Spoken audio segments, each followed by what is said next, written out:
discern the tempo of the times. Both must know the pulse of the people. And finally, both the musician and the politician must understand that their work becomes meaningful only when it redounds to the common good. From National Police Chief to lawmaker, Senator Ping Lacson also caps off 5 decades of public service. Yes, I'm finally going home and allow the evolution of our country's long line of legislators to take its course. On social media, a glimpse of Lacson's civilian life. He asked fellow outgoing Senator Kiko Pangilinan about farming peppercorns. After advocating for farmers' rights, Pangilinan now has more time for groundwork. Also, no rest for Senator Richard Gordon, who will continue to lead the Philippine Red Cross, and Senator Manny Pacquiao, who says with or without a government post, he will not stop helping the poor. It's see you again for Senator Ralph Recto, who will return to Congress as Batangas representative. See you all in BICAM. Meanwhile, there appears to be light at the end of the tunnel for detained Senator Laila de Lima. As former accusers changed their tune, calls for her release grew louder. Mr. President-elect, free Laila. Praises poured in for the graduating senators. Colleagues say the Senate will never be the same, but the legislative work must go on. Amos Santos, CNN Philippines. Senator-elect J.V. Ejercito is seeking a dialogue with President Rodrigo Duterte to suspend the premium hike of state insurer PhilHealth. Ejercito says PhilHealth should hold off raising the contribution rate from 3 to 4% amid the pandemic. The premium hike took effect on June 1st as required by the Universal Healthcare Law, which Ejercito authored in 2019. You must remember that when the law was being crafted and drafted, it was normal times, no? It was pre-pandemic. I had the chance already last week to talk to BBM, and personally we discussed about the Universal Healthcare Law on how it can move forward. The president previously ordered to postpone the increase for a year and a half to help Filipinos cope with the pandemic. Now, a possible increase in jeepney fares is not yet off the table. Authorities are set to hear the petition for a 15 peso minimum fare this month. George Quiles has that and other transport-related stories. Jeepney driver Eduardo Seraste says he works 16 hours per day to bring home at least 500 pesos. With the increasing fuel prices, Seraste says it's really hard to get by. Kulang na kulang talagang kita namin. Lalo kung masira ang panjeep, wala na. The Land Transportation Franchising and Regulatory Board is yet to act on pending request to increase the minimum jeepney fare from 9 to 15 pesos. But Seraste points out, fare hike is not the solution. Kasi kung tataas naman pamasahe natin, wala naman sasakay, kaunti ang sasakay. Ang dapat, kung taasan kami, ang pamasahe, taasan dapat ang sweldo ng mga tao. LTFRB Chairman Martin Delgra says the government is continuing to find ways to help both the public transport sector and the commuters with the surging oil prices. Naglagay po tayo ng mga programa kung saan ang gobyerno mismo nagbibigay ng pondo na kung may pagtaas ng presyo sa krudo, hindi kaagad-agad ang kasagutan doon, itataas yung pamasahe. The libreng sakay on the EDSA busway and other routes all over the country will continue until the end of the year or until they use up the 7 billion peso budget allotted for it. The LTFRB also continues the distribution of 6,500 peso fuel subsidy to PUV drivers. The agency reports over 160,000 drivers have already received the cash aid, hoping to reach 260,000 next week. But tricycle drivers need to wait a little longer because the Interior Department has yet to submit the list of possible beneficiaries. CNN Philippines tried to ask the DILG's explanation, but they have yet to respond to our queries.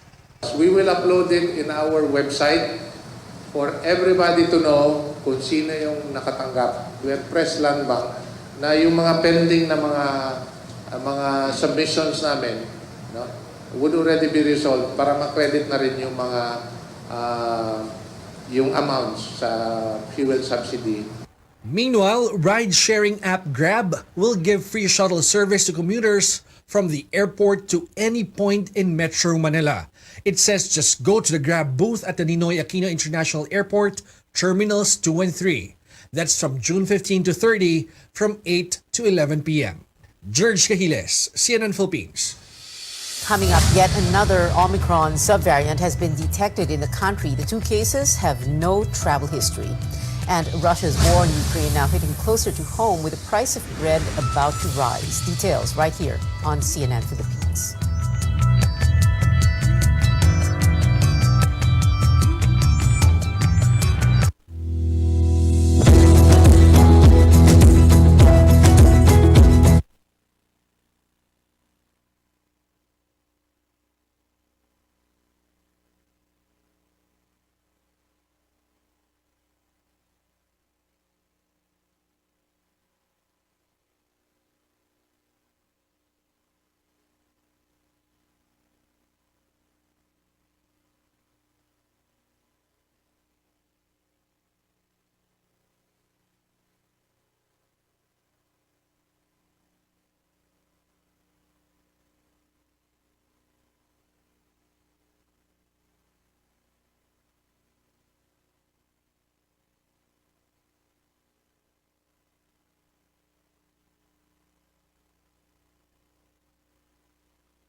You're watching CNN Philippines. The country reports its first two cases of another highly transmissible Omicron subvariant, BA.5. Both patients are from Central Luzon and from the same household. They first exhibited symptoms on May 15th and have since recovered. One of their two household members have also contracted COVID-19. Both are in isolation. Unknown ang naging exposure ng mga ito dahil maliban sa pagpunta sa election precincts at opisina nila dito sa National Capital Region, wala pong travel history ang dalawang individual. Matapos makaramdam ng pag-ubo at sipon, agarang nag-isolate ang mga individual.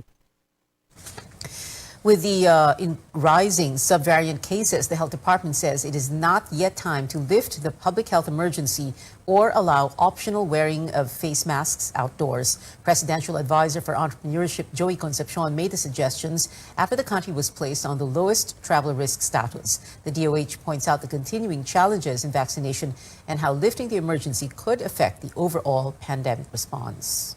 Lifting of the state of calamity is being discussed. So marami tayong kailangan i-prepare before we can readily do this. Sa ngayon po, because of the influx of these new subvariants, because of the challenge for our government to have this increased uptake for boosters. Mababa ang uptake ng boosters, ibig sabihin nito, ang immunity ng populasyon ay medyo bumababa. Magkakaproblema rin tayo if bigla natin tanggalin yan kasi mababawasan na yung vaccine supply natin. Hindi pa nga fully approved itong mga vaccines na to. It may really mess up our plans if hindi po natin ma-anticipate yung mga problems before just removing all these restrictions po. The DOH also stressed the importance of wearing masks amid eased restrictions.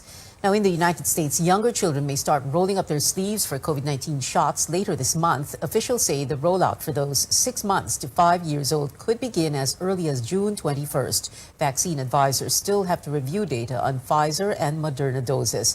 Both manufacturers have applied for emergency use authorization for the age group. Over to the United Kingdom, the Duke of York, Prince Andrew, has tested positive for COVID-19. A royal source says he will have to skip the Jubilee weekend celebrations. Andrew has not seen his mother, Queen Elizabeth II, since testing positive on Thursday. He was expected to join his family on Friday for a Thanksgiving service for the Queen, who has celebrated 70 years on the throne. The 96-year-old Queen pulled out from the service after experiencing discomfort on the first day of festivities. Today marks exactly 100 days since Russia began its deadly invasion of Ukraine. Over 7,000 casualties have been reported, but still no signs of stopping from Moscow. CNN's John Lawrence reports Ukrainians are seeking comfort from the U.S. and NATO. Ukrainian President Volodymyr Zelensky, in an address Thursday, thanked the U.S. for sending high-mobility artillery rocket systems to his country, saying they will, quote, help save the lives of our people and protect our land. President Biden's goal, the whole U.S. government's goal, Congress's goal is to support Ukraine and help Ukraine ultimately prevail. In addition to weaponry, the Biden administration also announced another round of sanctions against government officials and others close to Russian President Vladimir Putin. The cumulative toll of every measure we have put in place has been extraordinarily biting on the Russian economy. The White House released a statement saying these sanctions are designed to, quote, enhance enforcement and increase pressure on Putin and his enablers. Our goal in all of this is to do everything we can to bring this war to an end, to diminish the violence and to put an end to a conflict that was needless to begin with. Since the start of the war, President Biden has been talking with other world leaders to develop a coordinated response. The United States is leading the efforts to provide support to Ukraine.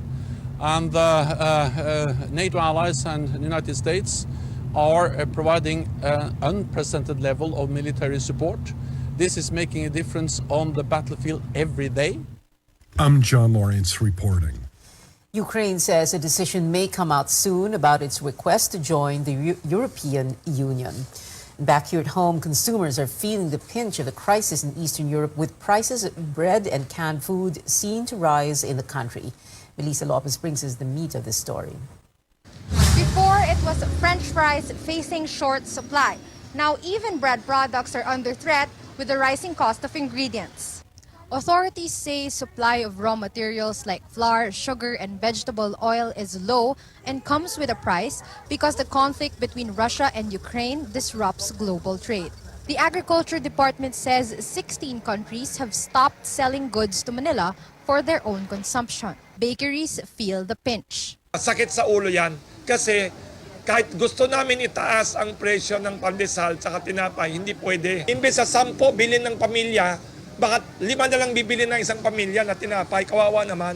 Pareho din, babaksak din ang benta namin. Kinain na ni pandemya ang kaunting naipon namin. Pagkatapos ngayon, kung hindi kami mauunawaan sa pagpapalit ng price tag ng aming mga produktong binebenta, mahirap-hirap ito sa industriya ng aming pagtitinapay. Trade Secretary Mon Lopez says the country has flour good for 3 months, but prices are rising. A popular cafe has already announced it will not sell its popular Mary Grace Ensaymada by the bulk, while this community burger chain says it's running low on beef patties. So far, DTI counts 3 food companies, including canned meat producers, that have applied for a price hike to cover the high cost. Lopez says it may be approved in a month. As for bread loaves, grocery shelves remain full. But Supermarkets Association President Stephen Kua says prices are bound to keep going up. Ang household sugar in the supermarket shelves about 10 to 15%. Ang laki nun. Everybody needs sugar, right? Kua says canned items like meatloaf have increased in previous months too. The Agriculture Department appeals to countries supplying raw materials to lift the export ban to prevent a global food crisis. Melissa Lopez, CNN Philippines. 100 billion pesos. That's how much damage African swine fever has brought to the economy. Almost 3 years since the outbreak, at least 10 localities are still fighting the virus. Carlin Bonkin reports. Stop swill feeding, a reminder posted on Zamboanga City's Facebook page asking hog raisers not to give food scraps or kitchen waste to pigs. It's one way to stop the spread of the African swine fever that has killed at least 500 hogs in the city. Kumain po sila ng karne, tapos infected po yung karne. May sobrang pagkain, nilagay dun sa hinugas, and then ipakain po nila sa baboy nila. So one way of transmission po ay yung swill feeding po or yung hinugas. Last week, the city declared an ASF outbreak affecting 5 barangays. The city's assistant veterinarian is asking airlines to help screen passengers carrying pork products. Just last week, officials disposed of 39 kilos of pork products that did not have shipping permits. Nagtataka po kami bakit dun sa point of origin nakakalusot itong mga pork products. As of May 25, 31 barangays in 10 cities and municipalities have active ASF cases. An agriculture official says many new cases are in backyard farms. Some farmers may not be aware their pigs are infected. Pagka first time na nagkaroon ng off-feeding yung hayop, hindi naman sila nagre-report. Among the signs of ASF on hogs are high fever, decreased appetite, weakness, red blotchy skin or skin lesions, diarrhea, vomiting, coughing, and difficulty in breathing. Rapid test kits are available in municipalities or cities with active cases. Most regions also have RT-PCR testing. Filipino scientists are working on local-made RT-PCR test kits with DOST. Among them is US-based virologist Homer Pantua.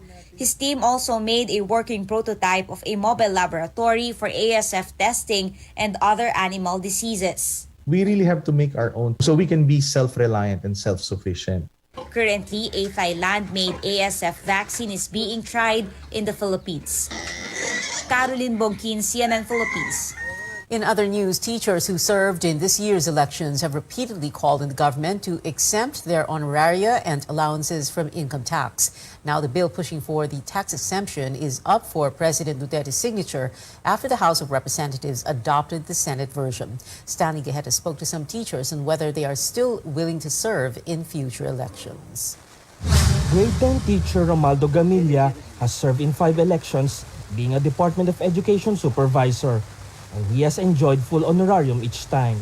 Itong BIR ay biglang nagpataw ng 20% tax na base sa kasaysayan at karanasan, wala namang tax ang election honoraria. Mabigat ang 20% kasi sa dami ng naging trabaho ng BEI at ng mga DESO na sumobra kami sa 24 hours. Meanwhile, grade 3 teacher Remedios Perez chose not to serve in the recent election, saying she prioritized her safety amid the pandemic. 5% before tolerable ba? Maaari, sir, kasi hindi namin masyado yung napansin. Pero yung pagdating ng 20% na tax ngayon, iba, kasi malaki talaga ang nabawas. The Finance Department earlier said the proposed tax exemption runs to make the taxation system more useful and efficient. We believe ito ay napadala na sa Malacanang for signature.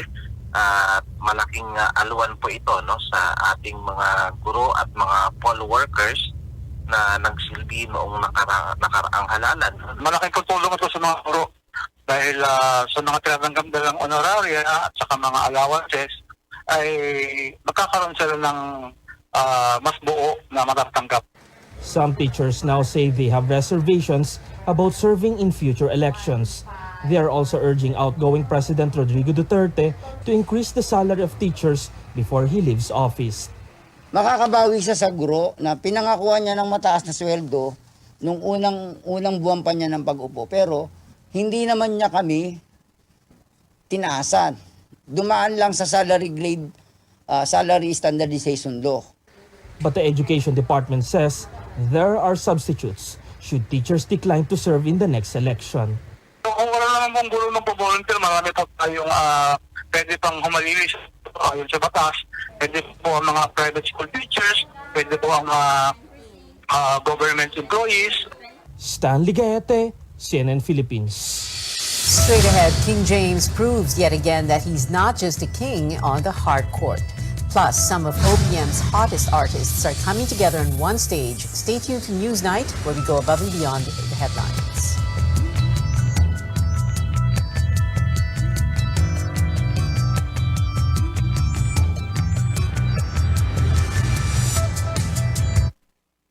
SMC San Miguel Corporation. Bisag unsang industriya ang sudlan niini, tinguha sa SMC ang pag-uswag o paglambo sa mga Pilipino. Karon, gikan sa SMC, aniya na ang SMC Davao Cement. SMC Davao Cement. Gama sa Davao, para sa Mindanao. SMC Davao Cement. Ato ni Bay. SMC San Miguel Corporation. Bisag unsang industriya ang sudlan niini, tinguha sa SMC ang pag-uswag o paglambo sa mga Pilipino. Karon, gikan sa SMC, aniya na ang SMC Davao Cement. SMC Davao Cement. Gama sa Davao, para sa Mindanao. SMC Davao Cement. Ato ni Bay.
Welcome back to Newsnight. Basketball superstar LeBron James adds another milestone to his list of accomplishments. He is reportedly the first current NBA player to become a billionaire. Forbes reports the 37-year-old Los Angeles Laker now has a net worth of $1 billion and is the league's highest paid active player. Now, before him, Michael Jordan was the only other NBA athlete to hit 10 figures, but the man called the GOAT became a billionaire after retiring. And in the NBA Finals, the Boston Celtics took Game 1, crushing the Golden State Warriors 120-108. The Celtics were trailing at the end of the third quarter, 92-80, but they turned the tables with a 17-0 burst. Find out if Boston can keep their lead with Game 2 on Monday, 8 a.m. Philippine time. But despite the loss, some Warriors came home with wins of their own. Steph Curry broke the NBA Finals record for most threes in a quarter, shooting 6 in the first. And Klay Thompson surpassed LeBron James in trays made during the playoffs with 433. Thompson is now second in the list, next to Curry. Here at home, some of your OPM favorites are going back to live music and sharing one stage. Rico Blanco, Eb Dancel, and other artists under Balcony Entertainment are performing at the Music Museum in San Juan City on June 11th. Record label CEO Blanco spoke to CNN Philippines New Day about what will set this apart from your regular concert. It's not your usual 1 hour, 2 hour concert. We actually want all the artists to really share their music because their fans have been waiting for this for such a long time. We'll start at 7 p.m. We'll end around midnight. So it's 5 hours of music. It's not, those concerts where one artist gets to play 1 or 2 songs. Tickets are on sale with prices starting at 800 up to 3,500 pesos. Now, 2 days from now, 1 out of 36 stunning Filipinas will be chosen to wear the Miss World Philippines crown. The coronation is on June 5 at the Mall of Asia Arena in Pasay City. Titles for Miss Supranational Philippines, Miss Eco Philippines, and Reina Hispano-Americana Filipinas are also up for grabs. Watch that here on CNN Philippines, airing at 9 p.m. this Sunday. And that is it for now. Join me again on news.ph at 7 p.m. I'm Pia Ontiveros for Newsnight, where we go above and beyond the headlines.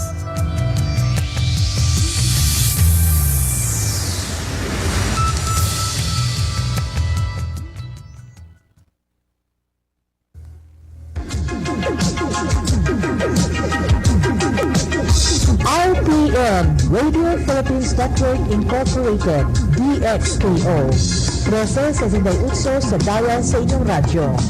RPN DXKO, ang Radyo Ronda dili sa Dakbayan sa Cagayan de Oro. Sibiyahan na may galaon sa katawhan, andang mo serbisyo sa tanan. Ang RPN DXKO Radyo Ronda sakop sa KBP, kapisanan ng mga broadcaster ng Pilipinas.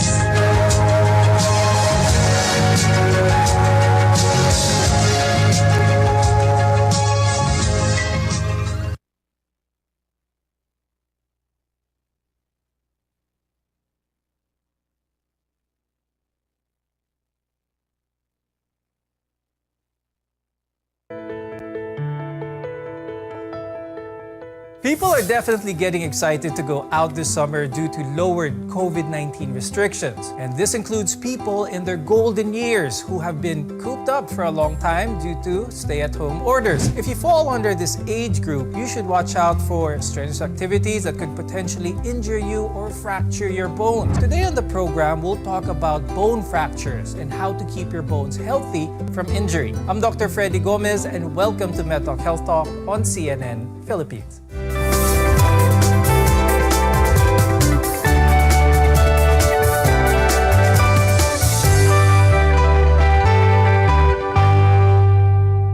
Our guests are here today to talk about preventing falls and related fractures. With us is Dr. Carmelo Braganza. He's an orthopedic surgeon at the De Los Santos Medical Center and St. Luke's Global City. Also with us is Dr. Krisha May Borromeo. She's a geriatrician from the Philippine College of Geriatric Medicine. Let's take a look at how important the skeleton or the skeletal system is to the body's central framework. Dr. Bragi, I'll start with you. How does this bones of ours, this skeleton of ours, give the body that ability to stand, to move, to be able to be mobile? The skeletal system is the framework of the body. It provides attachment for our muscles and the ligaments, and it protects the vital structures like our brain and our heart and our lungs. When it comes to aging bones or aging skeletal system, Dr. Krisha, can you talk something about that? At what age does our skeletal system change? As one ages, our bone mass naturally ages as well. It decreases. So for example, at age 50, women have a 50% to have fractures. And while men, on the other hand, at 50 years old, only have a lifetime risk of 20% to have fractures. So bone loss accelerates at age 50 for women. For men naman, it accelerates at age 65. Pero this acceleration continues throughout one's life. Dr. Bragi, when it comes to that point in someone's life when they're 50 years old, what physiologically changes when it comes to the strength of our bones? Become weaker at a particular age, 50 for the females, 65 for the males. But there are ways by which you can actually prevent the progression of this disease called osteoporosis, having brittle bones or a less dense bone. So things that can contribute to it are your estrogen deficiency for those who are menopausal. That's why it's more common in the females. Poor calcium intake and an inactive lifestyle. Dr. Krisha, when it comes to that certain age, 50 years old and beyond, does that mean na kailangan mag-slow down ng isang tao if they were previously active? Not necessarily, Freddy, no? So ang ibig sabihin lang naman ng when you're exercising at a certain age, let's say at 50, 60, 70s even, or 80s, I've seen some people who are walking around the malls at 90-year-old only with a cane, no? So those things or those activities are still very doable for as long as you are more prone to the trauma of aging and for simple falls because of osteoporosis. A simple fall may lead to a fracture if your bones are exceptionally brittle at that point. You just need to be more careful. So really, you do have to talk to your primary care physician or your doctor to check if your bones are at risk. Dr. Bragi, let's talk about fractures of the bone. What are the more common ones? What should our viewers know? The more common fractures are the ones that come from your trauma, from a fall or an accident. You may also get other types of fractures which are from overuse, those who exercise too much or move around too much with a poor diet. These are the stress fractures. You can get them in the feet. You also have your osteoporotic fractures, which are from the less dense bone. Is there something significant where someone would know that they have a bone fracture as opposed, let's say, to a sprain? It can be difficult sometimes to differentiate the two. That's why when in doubt or once you have an injury, like in an ankle sprain case, it's best that you just get x-rays to have it checked.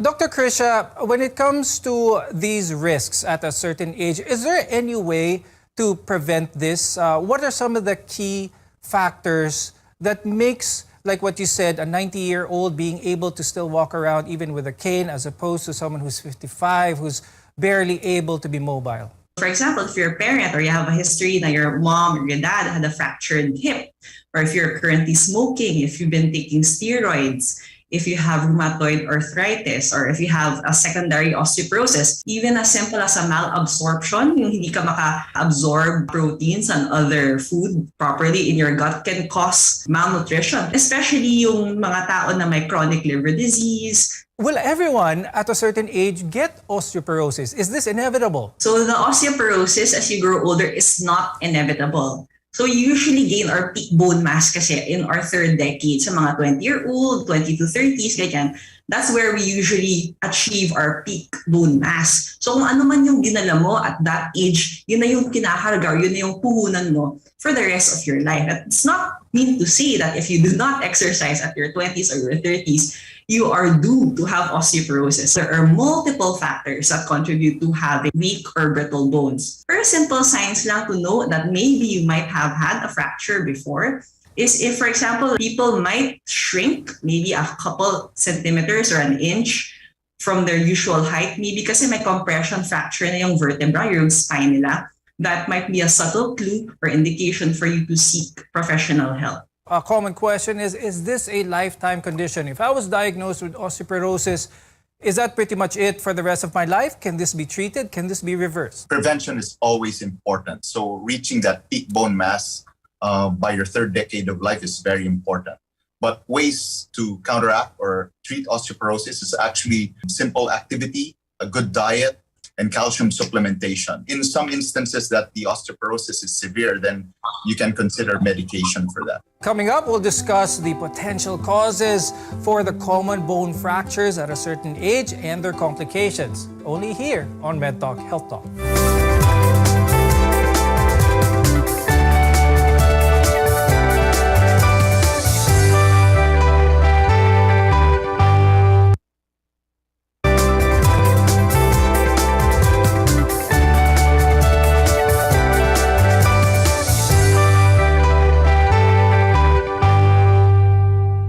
I'm Dr. Freddy Gomez and welcome back to MedTalk Health Talk, where caring is our calling.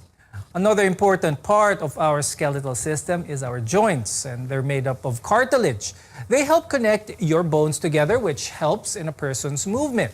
And as we grow older, though, the cartilage in our joints go through some wear and tear, causing the bones to painfully grind on each other. This condition is called osteoarthritis. Dr. Bragi, how common is osteoarthritis among older individuals, and how do we know if we have it? It's very common, Freddie. You can see it a lot in our older patients who have deformities in their knee. The way they walk, sometimes they limp. So it's very evident, and it's one of the most common complaints that we have in our elderly patients. So one thing that can really help them is actually your exercise and increased activity levels, because when we activate the muscles around the joints, especially the knee joint, it can help prevent the discomfort they feel. What are some of the factors that contribute to someone developing osteoarthritis? Is this preventable? Is this mostly genetic? Porosis is the porosity or the density of the bones. Yung arthritis naman, joints yan sa kasukasuan.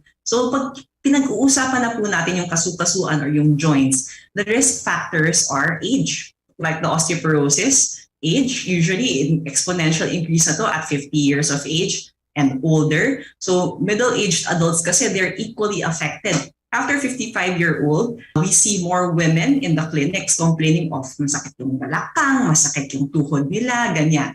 Aside from age, obesity, yung pagkataba ng isang tao, yung pagkalaki ng isang tao, talagang nakakadagdag ng strain. Aside from the pro-inflammatory markers ng obesity by itself can add to the problem of osteoarthritis. Genetic susceptibility is also one reason.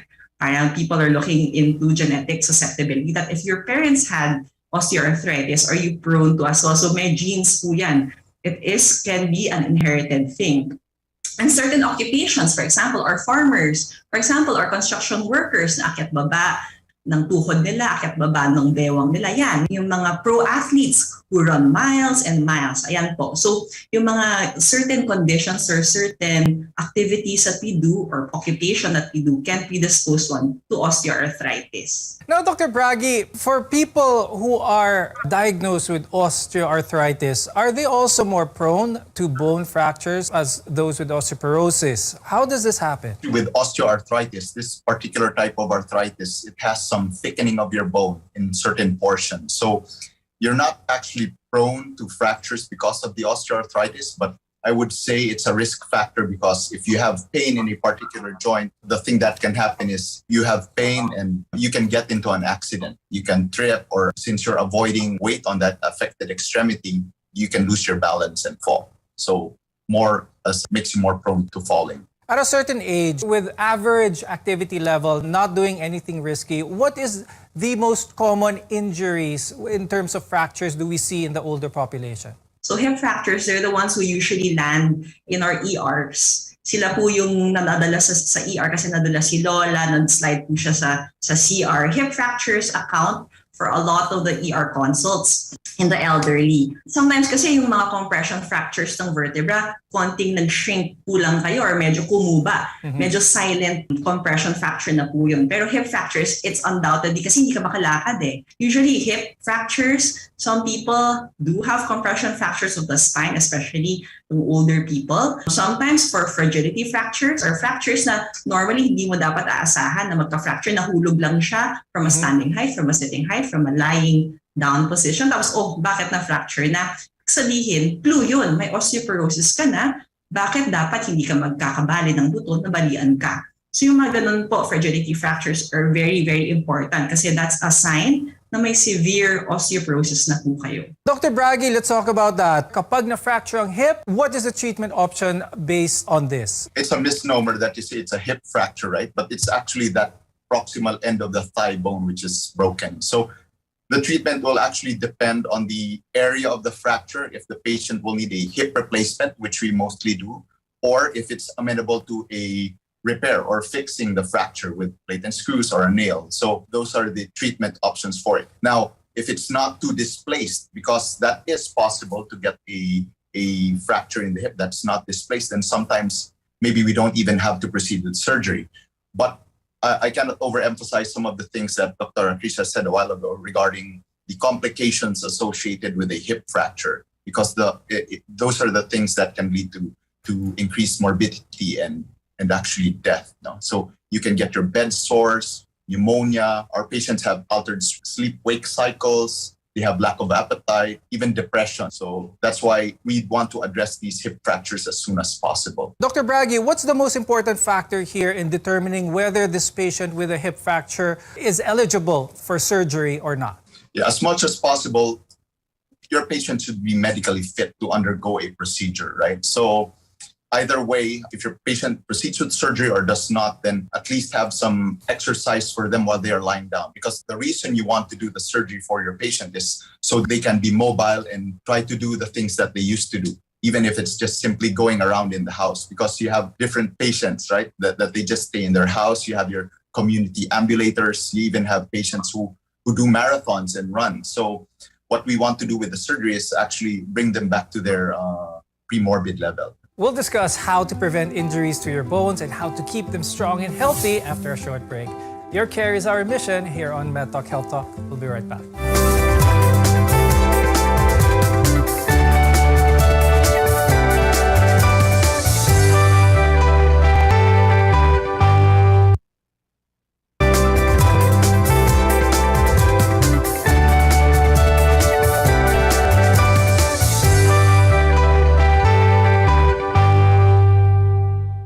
Dr. Freddy Gomez, and this is MedTalk Health Talk, your partner in healthcare. Now, let's discuss how to avoid bone injuries, especially those caused by falls. At what point should an older person consider using a cane to avoid falling? I'll ask this to Dr. Bragi. You should consider using these walking assistive devices if they do have severe pain in their hip or their knee or even in their spine. These can all help. As long as your patient is having discomfort, then it is recommended that they use these walking assistive devices. Is it practical if you have someone in the house who is geriatric age, senior age, to retrofit the house to be more accommodating to their needs and maybe to help prevent fractures? So you have to look around and see ano bang pwedeng environmental factors, changes that we can do to prevent falls. So number one, we can see kung meron pong mga nakakalat carpets. Maybe there are mga wires na nakakalat lang, pwedeng mahulog or matapilok yung pasyente or yung matanda natin. Yung mga pang-akyat po ng hakbang ng kailangan ba niyang humakbang para makapasok po sa isang kwarto. Meron pong ramp ang harapan ng ating gate para hindi na kailangan umakyat or umakyat matataas na hagdanan. May railing, may banister ba? Especially sa CR, ang dami na po nating mga narinig na horror stories na okay this day pero dahil nadulas sa CR kanina, meron po tayong mga fractures na nai-incur. Dr. Bragi, do you have any tips for us on how to prevent bone injuries in general? One thing that can really help is actually just simple exercise. Some simple exercises that can strengthen the legs and help maintain these patients' balance. So having all those railings around are actually very important as well, because as long as there's support in the house, then we lessen the chances of our elderly patients slipping or falling. Let's talk about the mental state of those who are growing older. Are those who are older, senior citizen, are they more prone to depression for that matter because of their lack of mobility for one? Maybe because of a fracture or just maybe because of osteoarthritis? It really affects someone. Na-isolate ka nga lang. We've heard so many healthcare workers na na-isolate nga sila sa bahay for 2 weeks because of COVID. Diba minsan may depression, meron na po tayong mga ill feelings na kailangan po tayong makausap ng isang counselor. So in the same way that someone with a fracture that immobilizes them can really affect their mental health. Aside from the fact na if you're under chronic pain, sabihin natin the moment that you wake up you're in pain, till the time that you're sleeping you're in pain, sinong hindi malulungkot doon? So yung mga ganyan pong factors, yung pain, social support, mobility, rehab, early referral to a therapist or to rehab medicine para we can give them hope, or at least, the very least, we can modify their surroundings to make them more mobile and more independent. That's really the best. Dr. Bragi, are there lifestyle changes with a person who is in their 20s and even 30s, as early as that? What can they do at that age to improve the state of their skeletal system when they become older? We want to ensure that we do have good nutrition, eating a well-balanced diet, getting adequate sunlight exposure for our proper bone metabolism. And in that same manner, you get adequate recovery and rest. Don't stay up too late, don't smoke. Those are the things that can actually affect our bone metabolism in the long run. Dr. Krisha, do you have any advice for our viewers, especially when it comes to aging? So age, really, it doesn't really mean na once you hit a certain age, dahil senior citizen ka na, dahil may mga apo ka na, may grand apo ka na nga, doesn't mean that you have to stop moving. That doesn't mean that you have to stop exercising or eating well. No, you live your life. You don't make age an excuse. Maximize the best days and years of the sunset years of their life. No? So don't look at yourself na, okay, ganito na ako, hanggang ganito na lang ako forever. Really, the sky's the limit for you, no matter at what age you are. And Dr. Bragi, any advice for the viewers? My advice is just keep as active as possible, no matter what age. You can modify activity. You don't have to be running outside. You can use a treadmill. If you used to run and your knees hurt, then you can ride a bicycle. So there's always some level of activity that can be done. Thank you very much, orthopedic surgeon Dr. Carmelo Braganza and geriatrician Dr. Krisha May Borromeo, for being with us today and sharing your very insightful insights as well as your expertise on the topic. I'm Dr. Freddy Gomez, and thank you for watching MedTalk Health Talk. We'll see you again next time.